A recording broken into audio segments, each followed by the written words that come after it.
Mga kababayan, umani ng samot-saring batikos at reaksyon ang kampo ni House Speaker Romualdez. Ito ay matapos maglabas ng kanyang pahayag kahapon kung saan ay sinabi niya na handa siyang tumayo para sa sinuman na mananakot sa kanilang hanay para lang masunod ang kanilang gusto. Tatayo ako laban sa sinuman na mananakot sa atin para masunod lamang ang gusto nila. Itindig ako tayong lahat para sa kapakanan ng bayan.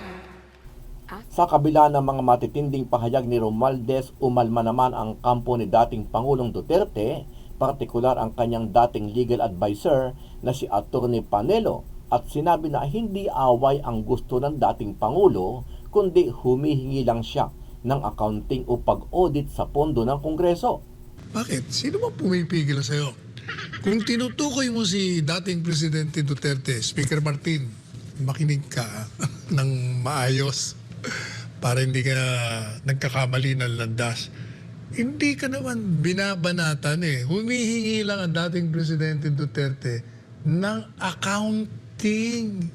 Dahil sa mga nangyayari ngayon sa pagitan ng Kamara at sa kampo ng dating Pangulo, tila nag-uumpisa na ang matinding bangayan at tila nasisira na ang unit team na binuo ng ating Pangulo na si PBBM at BP Inday Sara Duterte.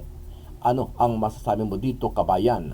Kung ikaw ang tatanungin, sino sa iyong palagay ang tinutukoy ni Romualdez na sumisira sa imahe ng Kongreso?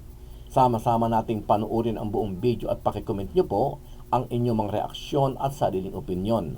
Pero bago yan, muli po ako nag-iimbita sa mga hindi pa po nakasubscribe sa ating channel na Kabayan News PH, pakipindot po ang subscribe button at pakiclick na rin ang notification bell para lagi kayong updated sa mga bagong upload natin na legit at napapanahong balita.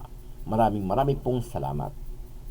Kasi ngayon, tila ata pinalalabas ng ilang mga bugok nating kongresista na sinisira ni Pangulong Duterte ang imahe ng Kamara. Alam nyo, matagal na hong sira ang imahe ng Kamara. Sa katunayan nga, 'di ba, kung meron mga laging masasabi nating demanda sa ombudsman pagdating sa mga kongresista, it's always the issue of corruption. Okay? Or katiwalian, 'di ba? Alam mo natin 'yan. Laging maraming ganyan. Kasi alam naman po natin kahit doon pa, 'di ba? Mula doon sa tinawag nating pork barrel, naging DAP, kung ano-anong tinatawag natin sa mga kickback ng mga kongresista natin. Di ba po? Hindi ho si Pangulong Duterte sumira sa imahe. Sa katunayan, ikaw, Romualdez, ang sumira. Diretsuhan na. Di ba, Madam Lisa Lumbao, Riordon? Hindi totoo ha. Alam mo, ito yan ha, ito. Kasi, sa totoo lang, tahimik naman ang lahat. Tahimik naman lahat eh. Ano ibig ko sabihin? Ano kayo? Kayo ho ay nagkukuntsabahang tahimik. Wala namang ano sa inyo nun eh. Wala namang pumupunta sa inyo nun eh. Medyo tahimik lang kayo nun. Until, ewan ko kung na-insecure ba kayo kay BP Sara Duterte at ginipit ninyo yung confidential funds.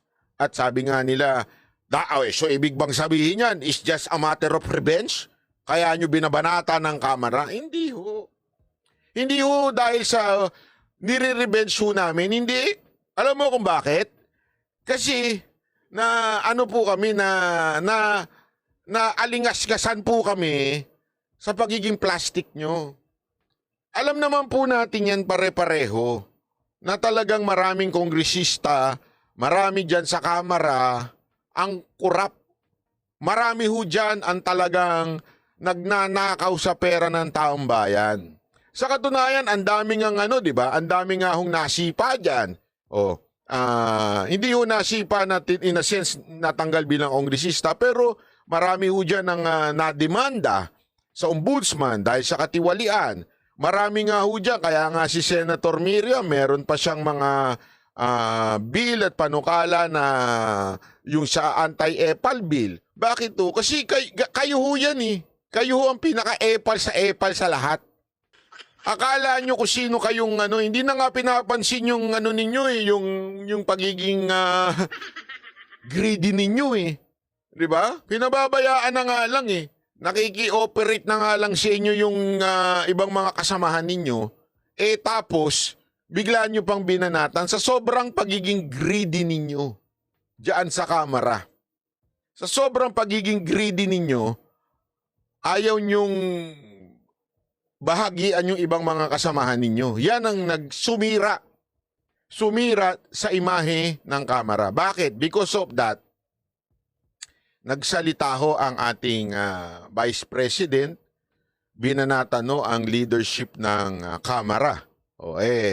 Pambihira Kung ebidensya at ebidensya lang, ika nga, ng kaipalan, wala na pong masasabi nating imahe ng kaipalan kung hindi si Speaker Romualdez at ang kanyang asawa.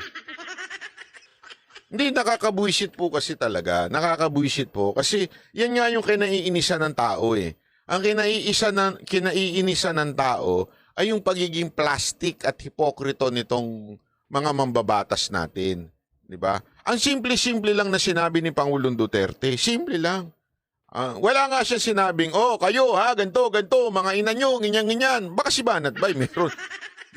Pero si Pangulong Duterte, sabi niya, simple lang naman. Liquidate, we ask, sabi pa nga niya, as a citizen of this country, as an ordinary citizen of this country, it is my right to ask for the audit ng pera o budget ng Kamara.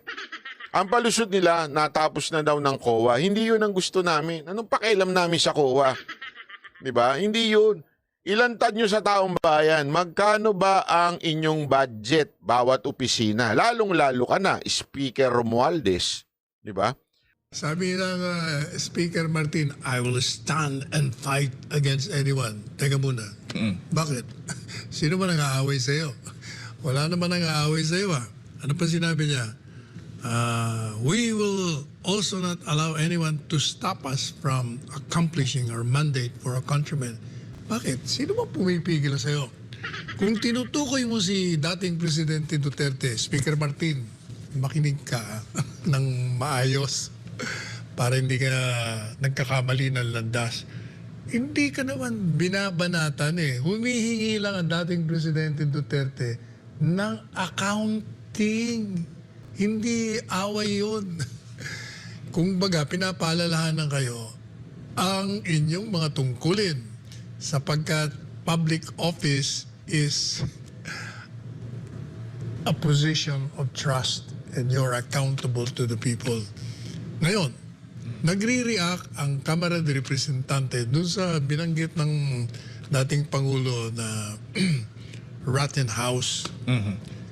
Ang problema naman po sa inyo kasi, kahit nung wala pa kayo dyan sa Kamara de Representante, rightly or wrongly, that has been the reputation of the House of Representatives. Tandaan ninyo, ang ganda nga nung sinabi ni ang ganda ng sinabi ni Panelo. Ano sinabi ni Panelo? Remember, si Pangulong Duterte, nanggaling yan sa siya lang ang oposisyon noon. Wala nang iba. Nagsosolo yan, Lone Ranger tawag sa kanya. Lin Miyamoto, maraming salamat po Di ba po? Ganun Ibig sabihin, alam niya, kaya niya magsolo. Kaya niya talagang lumaban na mag-isa. At alam niya kung paano niya ititrigger ang mga tao. I really do not know how I was dragged into this. But as a former employee of government, I remember talking to some of the retired generals. Ang sinabi ko lang naman doon, among others, which was really the important point in my discussion was, as long as there is no serious issue of corruption. And as a former president in the mga retired generals, maybe they have quoted me ng gano'n. Pero sabi ko nga bring it out in the open. Take note, ha? Take note. 1. Inamin talaga ni Pangulong Duterte na may makausap siyang retired general. Di ba? Pero sabi niya, ang sinabi ko lang naman wala pa namang enough corruption. Unless there is an enough corruption. Kita niyo kung paano, kasi remember, ingat din siya sa salita, pwede siyang, alam mo naman, ang gobyerno natin, mga diktador ngayon itong mga nakaupo, pwede siyang sampahan ng kasong sedition. So, ingat siya sa sinabi niya. Wala naman ako sinabi. Pero, number 1, napansin ko dito, kaya lang kasi napuputol Ewan ko kung number 1, talagang there was a talk between the president and those retired generals. Aminado siya doon, di ba? Pangalawa, ano sabi niya at suggestion niya sa mga retired general? Kung napansin niyo to, ano sinabi niya? Bring it out in the open. Noong una, iniisip ko na maigi, bakit bring it out in the open? Yan nasabi yun. Isipin niyo mabuti bakit bring it out in the open kung meron man kayong criticism? Ang binigay niyang dahilan, para hindi sila masabing destabilizer. Kasi when you bring it out, hindi na destabilizing yan. Kasi nga, you were just a critic of the government, which is, it is protected by our law as freedom of speech. Di ba? Pero pag tinago mo yan, maaaring sabihan kang destabilizer ka. Yun ang pinupunto ni Pangulong Duterte. Tama, mali.